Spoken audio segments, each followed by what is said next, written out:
Powell and the Fed making mistakes on interest rate decisions. Hey everyone, it's Wolfgang. So today, May 7th, 2025, Jerome Powell left interest rates unchanged. So the problem is they are making those decisions, the interest rate decisions, based on jobs data that is invalid, incorrect, inaccurate. It is chronically inaccurate, and I will explain that as I go through this. So the jobs data being used by Jerome Powell to set interest rates has been chronically wrong. It is revised lower after they use it to announce interest rate decisions. So basically, the Bureau of Labor Statistics provides the Fed jobs data. The Fed gets up in front of people like he did today, Jerome Powell, and makes an interest rate decision based on that data. A few months go by and they come out and they say, we were wrong about the jobs data. Actually, fewer jobs were created than we announced a little while ago. That has been going on over and over and over for more than 2 years. So they are making interest rate decisions on invalid, bogus, inaccurate jobs data. And they know it. It's because it hasn't happened like once in the past 2 years. It's happened many times. It is chronically wrong. I'll give a really glaring example of that a little bit later in just a little while here. So there are signs that the U.S. economy is already in trouble. Okay. Gross domestic product for the U.S. The U.S. GDP dropped last month for the first time in 3 years. Consumers are not spending. Retail sales are very weak. Just today, Rite Aid announced they're closing over 1,000 stores. Forever 21 is having massive layoffs and store closures. Household debt is rising. If you look at your own household situation, a lot of people are using credit cards to pay bills. So the one critical thing that you might ask yourself is, am I worried right now about losing my job or the price of things that I buy going up a little bit? Inflation, in other words. Am I more worried about losing my job or am I more worried about inflation? The vast majority of people, especially when you look at gas prices have been dropping all over the U.S., all over the country. Gas prices makes up a noticeable percentage of our daily expenditure because we have to go back and forth to work. We have to drive to work. So when gas prices fall, we notice that gas prices have been falling. Am I more concerned about gas prices rising? No. Or am I more concerned about losing my job? Yes. If the Federal Reserve asked that question of the American public, the majority of people would say, I am much more worried about being laid off than I am about gas prices going up.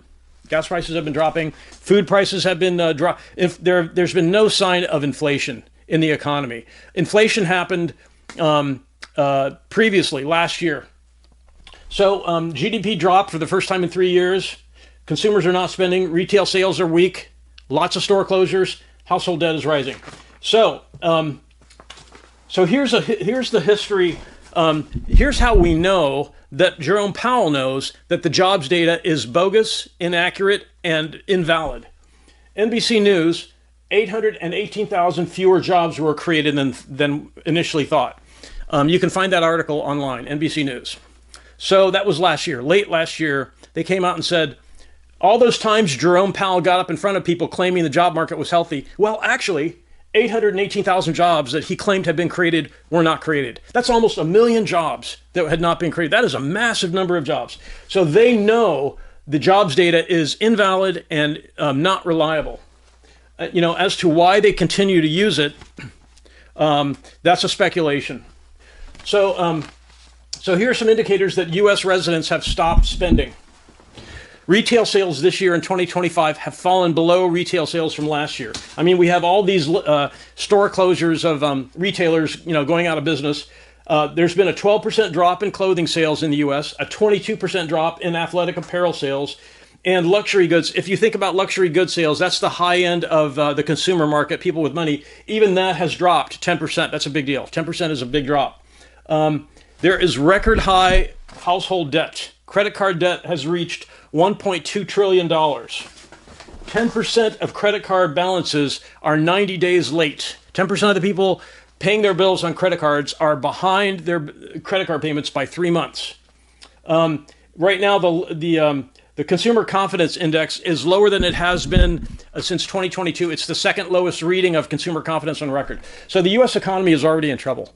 it's pretty darn obvious that most people are much more concerned about losing their job than they are about inflation, because nobody's buying anything anyways, right? People are not spending money. If you were to ask people what they're spending money on, it's most likely not on cars, appliances, furniture, anything that requires a loan is not being purchased because interest rates are so high. So let me give a couple of examples of purchases that are being delayed. I couldn't fit everything on the board.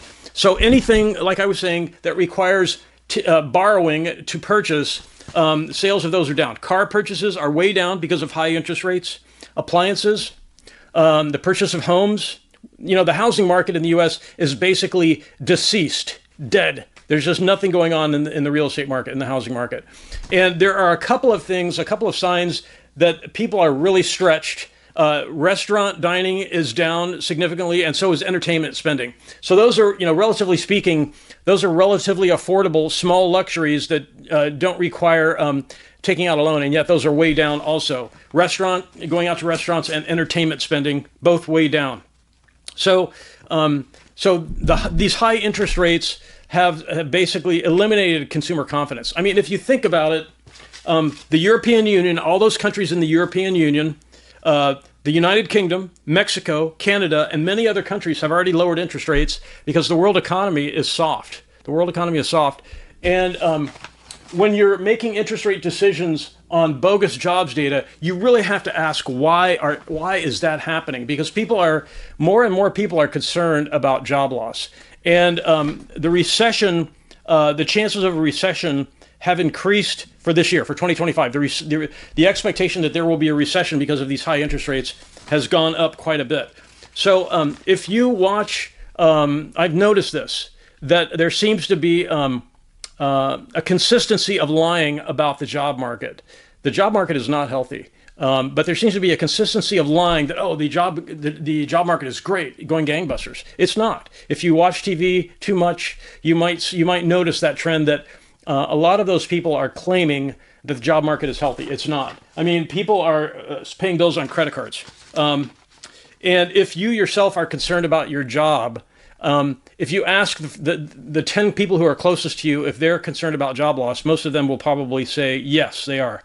So we basically have unrealistically high interest rates that have been kept high too long. All these other countries have already lowered rates. Our trading partners, Canada and Mexico, have already lowered rates. The European Union, even China, I believe it was today, announced they are cutting interest rates.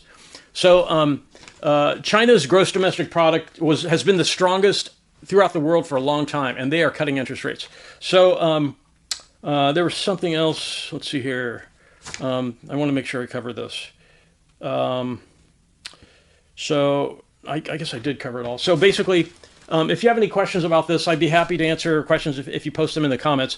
The one thing I would have preferred that the Fed could have done today is lower interest rates by a token amount, like 0.25%, like 0.25%, 25 basis points, to let the American public know we understand people are concerned about job loss. We are on it. We are on the job. We are watching out for you. Instead, they're leaving interest rates unrealistically high, and there's probably going to be a recession. So they should have taken the hint from all these countries, the European Union, the United Kingdom, Mexico, Canada, China, and other countries, and lowered interest rates, even a token amount, 0.25%. Because right now, it looks like they are incompetent when they are relying continuously on this jobs data that's clearly wrong. I mean, if they're revising it over and over for the past 2 years, they must know it's not valid data, and yet they're relying. So it makes them look incompetent.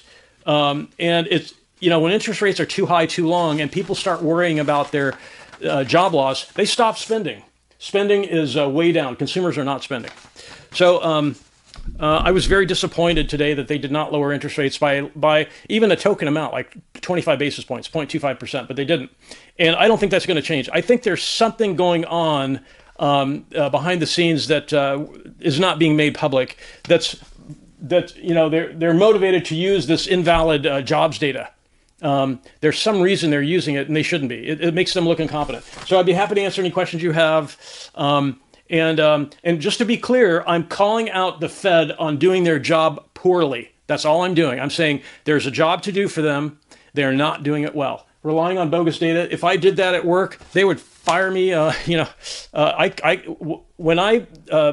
first sign that I see of invalid data, survival instincts kick in, and I think, I can't rely on data. I can't make big decisions on data that has been chronically wrong. That's just common sense. And so there's something going on behind the scenes that they're not telling us that is keeping them using this invalid jobs data and keeping interest rates high. So I don't know what the grand scheme is, but there's something going on behind the scenes. I suspect. I can't prove that, but I just suspect it.